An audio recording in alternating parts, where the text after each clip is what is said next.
गांव में एक विधवा औरत रमा अपने 2 बेटों राघव और सूरज के साथ रहती थी। नदी से मछली पकड़कर उसे बाजार में बेचकर ही उनका घर चलता था। एक दिन रमा बहुत बीमार पड़ गई। अब कैसे मछली पकड़ूंगी और कैसे घर चलाऊंगी? पता नहीं कब तक ऐसे खटिया में पड़ी रहूंगी। मुझे नदी पर जाना ही होगा। माँ, तुम उसकी चिंता मत करो, मैं जाऊंगा आज मछली पकड़ने, तुम बस आराम करो। अरे मेरे बच्चे, तुझे मछली पकड़ना कहाँ आता है? तू रहने दे, मुझे ही जाने दे। इतने में वहाँ सूरज भी आ जाता है। आपको कहीं जाने की जरूरत नहीं माँ, राघव अकेला नहीं है, मैं भी उसके साथ जाऊंगा मछली पकड़ने। अब तुम इतना बोल ही रहे हो तो जाओ, पर ध्यान से उतरना नदी में। दोनों भाई हाथ में लकड़ी का टोकरा लिए नदी पर जाने के लिए निकल पड़ते हैं। नदी पर पहुँचते ही दोनों टोकरे से मछली पकड़ना शुरू कर देते हैं। सूरज मछली पकड़ते पकड़ते नदी के बिल्कुल बीचों बीच पहुँच जाता है। तभी अचानक नदी के पानी का बहाव तेज हो जाता है और सूरज डूबने लगता है। बचाओ बचाओ, राघव मुझे बचाओ, मैं डूब रहा हूँ। अरे अरे अरे, कोई बचाओ मेरे भाई को, वो डूब रहा है। अरे कोई तो बचाओ। सूरज को बचाने के लिए कोई भी आगे नहीं बढ़ा। मैं अभी आ रहा हूँ तुम्हारे पास, मैं तुम्हें बचा लूंगा, बस डटकर वहीं खड़े रहना तुम। जितनी देर में राघव सूरज को बचा पाता उतनी देर में सूरज पानी के साथ आगे बह गया। राघव भी उसके पीछे पीछे तैरता हुआ उसके पीछे चले जा रहा था। दोनों बहते बहते काफी दूर निकल गए थे और अचानक दोनों डूब गए। डूबने की वजह से दोनों मर गए। मरते ही दोनों भाई भूत बन जाते हैं। ये क्या हो गया भाई, हम दोनों भूत कैसे बन सकते हैं? तुम मुझे बचाने के लिए नदी में क्यों कूदे? मुझे बचाने के चक्कर में तुम भी मेरे साथ मर गए और भूत बन गए। अब हमारी माँ का क्या होगा? उसे हमारे बारे में पता चला तो उस बेचारी पर क्या बीतेगी? हम दोनों मरने के बाद भी एक साथ हैं, इससे अच्छी बात वो अपने आप को संभाल लेगी। सभी लोग खड़े खड़े तमाशा देख रहे थे, मदद के लिए कोई आगे नहीं बढ़ा। उन सबको मैं इसी पानी में डुबा डुबा कर मार दूंगा। वहाँ गगन भागता हुआ रमा के पास जाता है। वहाँ क्या हुआ? इतना क्यों हाँफ रहे हो? आराम से बोलो, क्या बात है? रमा बहन, वहाँ नदी में तुम्हारे दोनों बेटे मछली पकड़ते पकड़ते डूब गए और डूबने की वजह से उनकी मौत हो गई।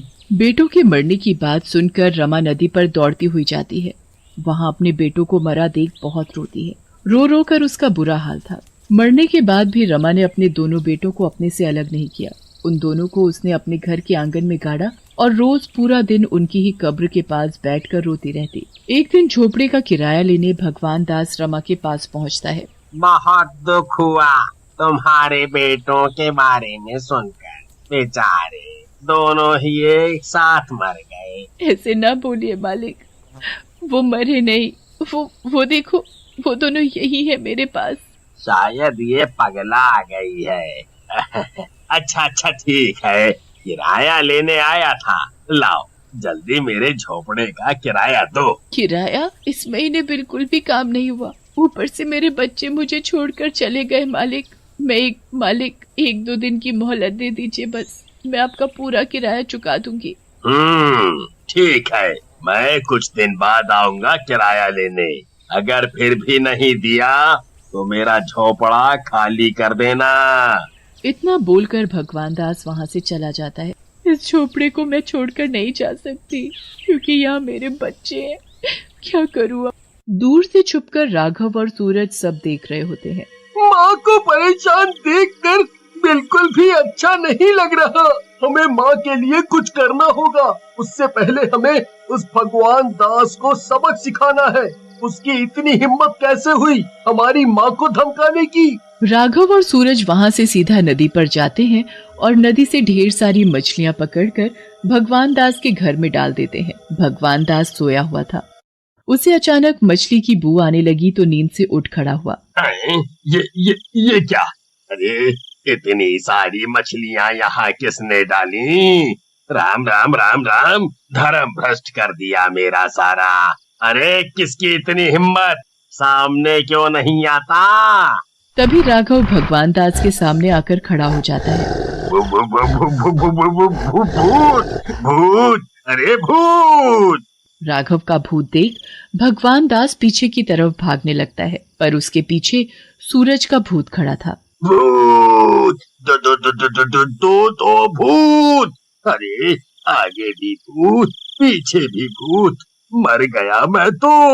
अरे अरे जाने दो मुझे, जाने दो मुझे। वो तो मैं ऐसे ही बोल रहा था। कोई बात नहीं, मैं नहा लूंगा, नहा लूंगा, नहाकर सब ठीक हो जाएगा। और क्या? हाँ, आज के बाद तुम उस विधवा औरत को परेशान नहीं करोगे किराए के लिए? ठीक है, किराया तो क्या, मैं उस तरफ देखूंगा भी नहीं अब। फिर वो दोनों भूत वहाँ से चले जाते हैं नदी पर मछली पकड़ने अपनी माँ के लिए। दोनों मछली पकड़ रहे होते हैं, तभी वहाँ सत्या पहुँच जाता है मछली पकड़। ये मेरी जगह है मछली पकड़ने की, तुम्हें मेरी जगह मछली पकड़ने की इजाजत किसने दी? चलो चलो निकलो यहाँ से। सत्या को उनकी सिर्फ पीठ दिखाई पड़ रही थी, उनकी शक्ल नहीं। ये उन सब में से एक है जिसे मैंने मदद के लिए पुकारा था, और ये खड़ा खड़ा बस तमाशा देख रहा था। चाहता तो ये मेरे भाई को बचा सकता था, पर इसने नहीं बचाया। पर अब इसे कौन बचाएगा मुझसे? दोनों भूत के पीछे मुड़ते ही सत्या उन्हें देखकर थर-थर कांपने लगता है और जोर जोर से भूत भूत चिल्लाने लगता है। भूत भूत भूत! तुम बच्चे नहीं भूत थे। हाँ, हम दोनों भूत हैं, और हम भूत बने तुम्हारी वजह से। तुमने मारा हमें, अब तुम भी पानी में डूब डूब कर मरोगे। दोनों मिलकर सत्या को दोनों तरफ से पकड़ते हैं और उछालते हुए नदी के पानी में फेंक देते हैं। सत्या पानी में डूबकर मर जाता है। दोनों भूत ढेर सारी मछलियां पकड़कर चुपचाप अपने घर रख देते हैं और वहां से चले जाते हैं। जब रमा की नजर उन मछलियों पर पड़ती है तो हैरान रह जाती है। इतनी सारी मछलियां किसने रखी यहाँ? अब मुझे पैसों की बहुत जरूरत है, तो मैं ही इन्हें बाजार ले जाकर बेच आती हूँ। रमा उन मछलियों को उठाकर बाजार ले जाती है। थोड़ी देर में रमा की सभी मछलियां बिक भी जाती हैं। उसके हाथ में थोड़े पैसे आ जाते हैं तो रमा के चेहरे पर थोड़ी मुस्कुराहट आ जाती है। अगले दिन सुबह सुबह दोनों ढेर सारी मछलियां पकड़ते हैं और रमा के घर में चुपचाप रखाते हैं। आखिर कौन मेरे घर में इतनी सारी ताजी मछलियां रखता है? जो भी कोई ये सब कर रहा है वो मेरे लिए इतना सब क्यों कर रहा है? रमा पूरी रात सोती नहीं है। वो छिपकर दरवाजे की तरफ देख रही थी। तभी उसे दो भूत सामने से आते दिखाई देते हैं। उन दोनों के हाथों में मछलियों से भरी बाल्टी थी। उस बाल्टी को वो दोनों भूत रमा के घर में रख देते हैं और चुपचाप चले जाते हैं। ये भूत ही थे जो रोज मेरे घर मछलियां रख जाते थे, पर ये ऐसा क्यों कर रहे हैं? इससे तो ये लगता है जैसे ये दोनों भूत मेरी मदद कर रहे हो। रमा दोनों भूतों के पीछे पीछे चल देती है। वो दोनों भूत नदी में जाते हैं और फिर से मछलियां पकड़ने लगते हैं। सुबह का वक्त था तो नदी पर इतनी जल्दी कोई नहीं आया था। तभी रमा पीछे से आवाज देती है, तुम दोनों भूत मेरी मदद क्यों कर रहे हो? माँ की आवाज सुनते ही दोनों भूतों की आंखों में आंसू भर जाते हैं। मैंने कुछ पूछा है तुम दोनों से? तुमने हमें पहचाना नहीं क्या? बहुत दिनों बाद ये मीठी आवाज सुनने को मिली है। दिखने में तुम भूत हो, मैं तुमसे नहीं डरती। अगर तुम मुझे मार भी दो तो मुझे कोई गम नहीं। हम अपनी माँ को कैसे मार सकते हैं? कैसे मार सकते हैं? ये तुम क्या बोल रहे हो? किसकी माँ? माँ, तुमने हमें पहचाना नहीं। मैं राघव हूँ और ये सूरज। हम तुम्हारे बेटे हैं। इस नदी में डूबने की वजह से हम दोनों मर गए और भूत बन गए। रमा दोनों भूतों को तुरंत पहचान गई। ये सब मेरी वजह से हुआ है। अगर मैं उस दिन तुम दोनों को मछली पकड़ने के लिए नदी पर नहीं जाने देती तो आज ये सब नहीं होता। माँ, अब तुम दोनों मुझे छोड़कर कभी नहीं जाना, हमेशा मेरे साथ ही रहना।